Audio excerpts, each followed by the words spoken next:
Hello out there, Math 150. We're looking at learning objective 4, which is to analyze the graph of a polynomial function so we can actually create a sketch of that graph. We're going to follow a set kind of standard procedure on this one. What we're going to do is we're going to graph these functions by finding their x-intercepts, their y-intercepts, their end behavior. We're going to make a number line, and we're going to talk about their turning points. Okay, so let's take a look by looking at this first example.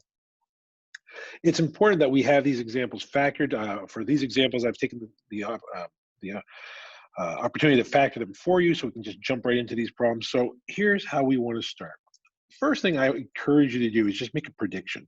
We look at this one, and you may remember that this is going to be a degree 3, because this is going to end up being an x cubed by the time we're all done. So we're going to get a degree 3 because we're going to do the x times that x times that x, and that's actually going to give us a degree 3 polynomial. So we've got some predictions about this already. Degree 3, we know their end behavior. We know they're kind of going to behave, and I'll just put it up here in the corner, kind of going to behave something like this, as long as the leading coefficient is positive, and we see that all these x's multiplied together are positive, so that's the behavior we're expecting. So just kind of keep that in the back of your mind, and let's go through the steps. So the first one, we're going to find the x-intercepts. The way you find the x-intercepts is you take that function, you set it equal to 0. So x-intercept means function equals 0. Every time you hear x-intercept, you set the function equal to 0.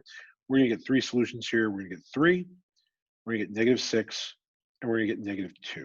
So I'm actually going to come over here and try to do this as we go. So let's put on that -2 right there. Let's put on that -6 back here. Let's put on the 3 right here. So we actually know that our graph will go through these 3 points. Next up is the y-intercept. When finding the y-intercept, that means we're going to make the x equal to 0. So we're going to find f of 0, which in this case is going to be 0 minus 3, 0 plus 6, and 0 plus 2. Working that all out, we're going to get 2 times 6 is 12, times -3 is -36. So that's actually going to drop down here. And this won't be drawn to scale, but that's okay. As long as you label it correctly, I'm going to accept it, okay? So now from here, we've got the x-intercepts done, we've got the y-intercepts done. The end behavior, well, like I said, we know for the end behavior on this one, this is going to behave like that power function x cubed, okay? So it's going to act just like x cubed. We know because that's an odd degree with a positive coefficient. What we say is it starts down and it ends up. So I'm looking to draw this graph connecting these 2 arrows like this. Okay. The next thing up is I think we need to make a number line. I think number lines are really, really important on this. So what I'm going to do is I'm going to make a number line for this expression. I'm going to actually draw it right under the graph so we can kind of compare them. Okay. So here's my number line.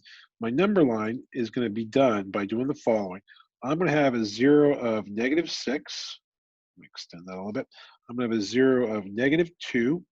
I'm going to have a 0 of 3. We found all those because those are our x-intercepts. Remember, when we have a real root, the zeros and the x-intercepts are the same.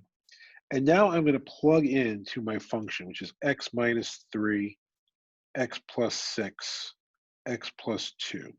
So when I take any value from over here, a negative value, and plug it in, the first factor, and I'm going to choose -10. -10 minus 3 is negative. -10 plus 6 is negative. -10 plus 2 is negative. That gives me 3 negative factors. The result will be a negative over here. Now I'm going to do the same thing for a number in this region. I'll pick -4. -4 minus 3 is negative. -4 plus 6 is positive. And -4 plus 2 is negative. There were 2 negative factors. That's going to give me an output that is positive.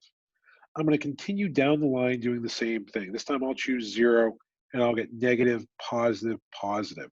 1 negative gives me a negative overall. And in this last region, I'll pick some really large number like 5 million.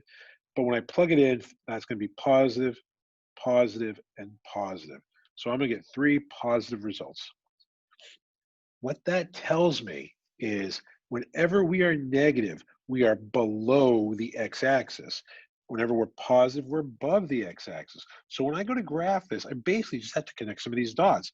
I know I'm going to come from this arrow, and I'm going to head towards that x-intercept. And I'm going to be below the axis. Now between -6 and 2, I've got to be above the axis, but I've got to leave 6, -6, and somehow get to 2.